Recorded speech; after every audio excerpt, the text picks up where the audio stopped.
हम प्रभु परमेश्वर को धन्यवाद देते हैं आज की सुंदर सुबह के लिए।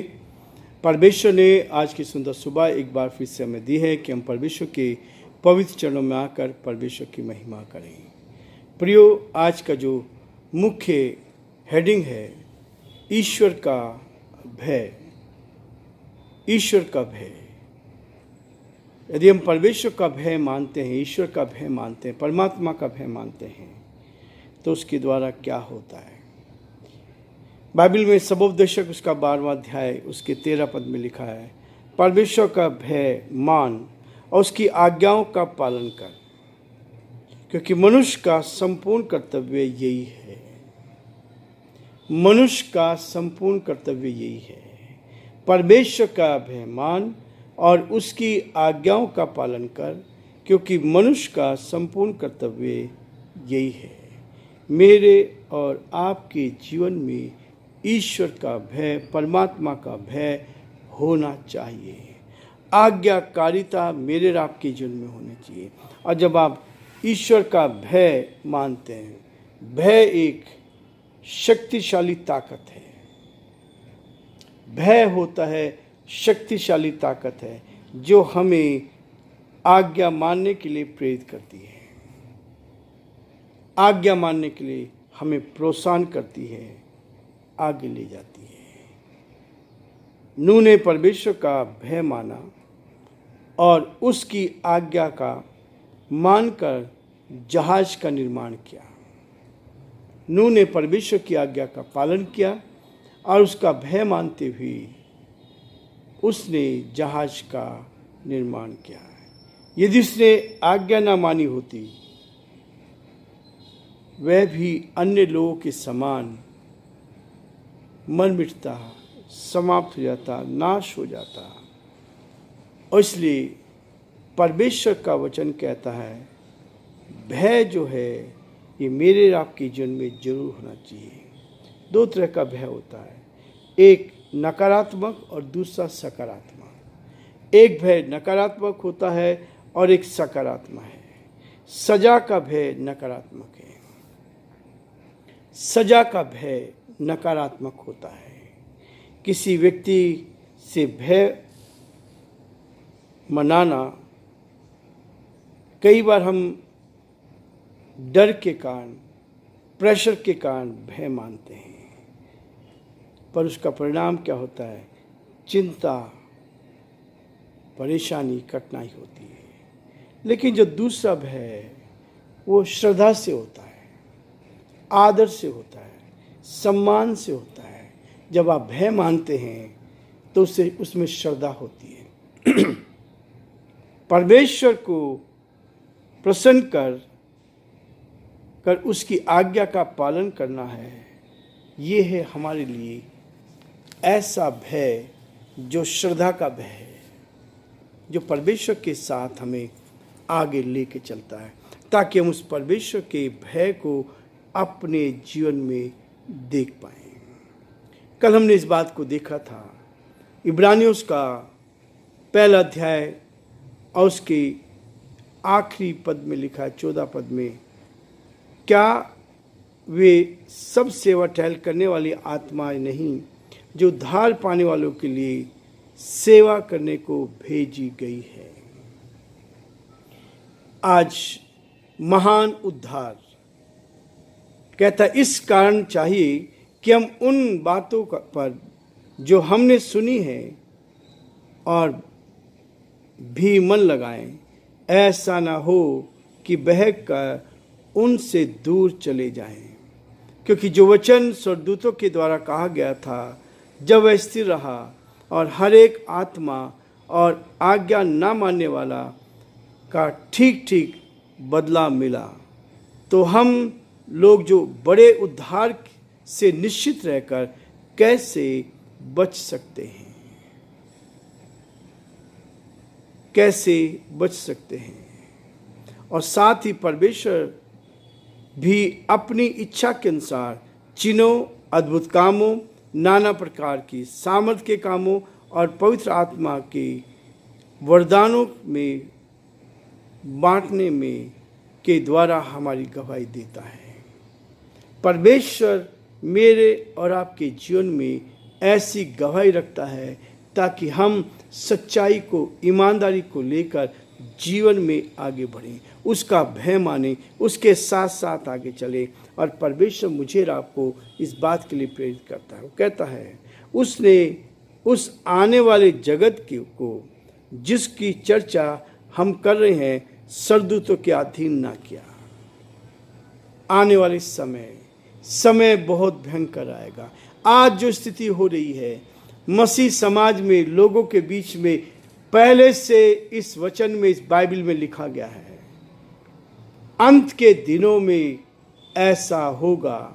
ये बाइबल बहुत स्पष्ट करती है। यीशु मसीह ने इस संसार में आकर पहले से आपको और मुझे आगाह कर दिया था कि अंत के दिनों में ऐसी भयंकर स्थिति आएगी, जिसको हम क्या करेंगे, परमेश्वर ऐसे कार्य को हमारे बीच में लाएगा, ताकि हम उसमें, और पूरा मरकुस का 13वां अध्याय इसी बात को दर्शाता है, लूका का 24 अध्याय इसी बात को दर्शाता है, और सब सुसमाचारों में ये घटना बार बार घटी गई, बताया गया है कि अंत के दिनों में क्या होगा। जब यीशु मसीह जैतून के पहाड़ पर बैठे थे, तो उन्होंने कहा अपने चेलों को, उसने कहा, क्या लिखा है, 5 पद में लिखा है, 13 अध्याय 5 पद में, यीशु उनसे कहने लगा, चौकस रहो कि कोई तुम्हें ना भरमाए। चौकस रहो, कोई तुम्हें ना भरमाए। जब आपके सामने स्पष्ट है, लिखित बात है, तो आपको घबराने की आवश्यकता नहीं है। प्रभु के दासों को परमेश्वर का भय मानना, परमेश्वर के भय में चलना, यही सबसे महत्वपूर्ण है। जब आप परमेश्वर का भय मानते हैं, तो परमेश्वर आपको कहता है, चौकस रहो कि कोई तुम्हें ना भरमाए। बहुतेरे मेरे नाम से आकर कहेंगे मैं वही हूँ, और बहुतों को भरमाएंगे। जब तुम लड़ाइयाँ और लड़ाइयों की चर्चा सुनो, तो न घबराना, क्योंकि इनका होना अवश्य है, परंतु उस समय अंत ना होगा। परंतु उस समय अंत ना होगा, क्योंकि जाति पर जाति, राज्य पर राज्य चढ़ाई करेगा, और हर कहीं भूडोल होंगे और अकाल पड़ेंगे। यह तो पीड़ाओं का आरंभ ही होगा। ये तो पीड़ाओं का आरंभ होगा, ये पहले से। लेकिन आज जो स्थिति हो रही है, सेम वो स्थिति यहाँ पर पहले से लिखी गई है कि लिखा है, परंतु तुम अपने विषय में चौकस रहो। जो लोग मसीह के साथ चलते हैं, जो लोग परमेश्वर के साथ चलते हैं, जो लोग ईमानदारी के साथ उसके भय में चलते हैं, उनके लिए कहता है, जो कलीसिया में, चर्च में जाते हैं, परंतु तुम अपने विषय में चौकस रहो, क्योंकि लोग तुम्हें महासभाओं में सौंपेंगे, तुम पंचायतों में पीटे जाओगे, तुम मेरे कारण हाकिमों और राजाओं के आगे खड़े किए जाओगे, ताकि उनके लिए गवाही हो। पर अवश्य है कि पहले सुसमाचार सब जातियों में प्रचार किया जाए। जब वे तुम्हें ले जाकर सौंपेंगे, तो पहले से चिंता ना करना कि हम क्या कहेंगे, पर जो कुछ तुम्हें उसी घड़ी बताया जाए वही कहना, क्योंकि बोलने वाले तुम नहीं हो, परंतु पवित्र आत्मा है। भाई को भाई और पिता को पुत्र घात के लिए सौंपेंगे, और बच्चे माता पिता के विरोध में उठकर उन्हें मरवा डालेंगे, और मेरे नाम के कारण सब लोग तुमसे बैर करेंगे, पर जो अंत तक धीरज धरे रहेगा उसी का उद्धार होगा। जो अंत तक धीरज धरे रहेगा उसी का उद्धार होगा। लेकिन एक चीज और स्पष्ट कहता है, आकाश और पृथ्वी टल जाएंगी।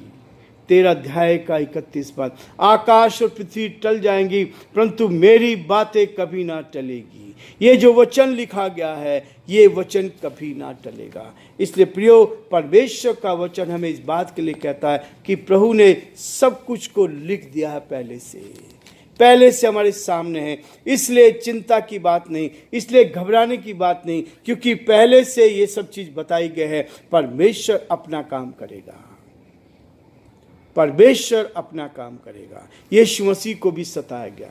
आज से 2025 साल पहले जब से ये ईस्वी चली है, तब से लेकर आज तक लोग सच्चाई का विरोध करते आए हैं, सत्य का विरोध करते हैं। संसार के लोग संसार की बुराइयों को छुड़ाना नहीं चाहते, लेकिन अच्छाइयों को छुड़ाना चाहते हैं।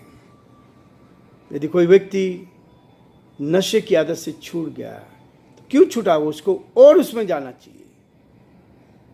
मैं देखता हूं आज इतने लोग इस नशे की आदत से लगभग 95% लोग, 95% लोग नशे की आदत में हैं, लेकिन उनके लिए कोई बुराई नहीं है, उनके लिए कोई मना नहीं है, उनको और अधिक उस्काया जा रहा है।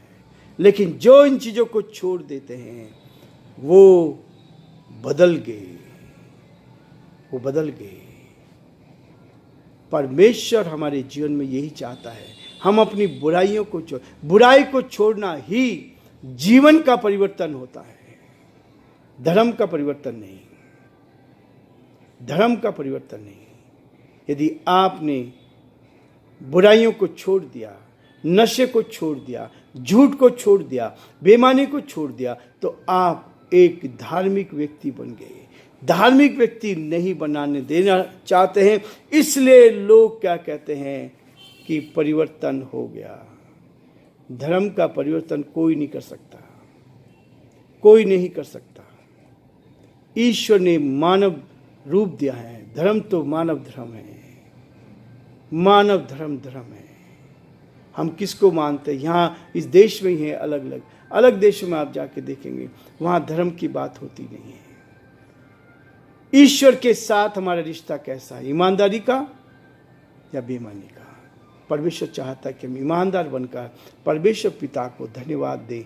परमेश्वर ने आज का दिन दिया, इसके लिए हम परमेश्वर पिता का धन्यवाद करें, ताकि वो हमारे साथ साथ चले और हम आगे बढ़कर प्रभु की महिमा करें। प्रभु आप सबको बहुत बड़ी बरकत दे, आशीष दे, और परमेश्वर का हाथ आप पर और आपके पूरे परिवार पर बना रहे। ये हमारी दुआ है, ये हमारी प्रार्थना है कि प्रभु आप सबको बहुत बड़ी बरकत और आशीष दे।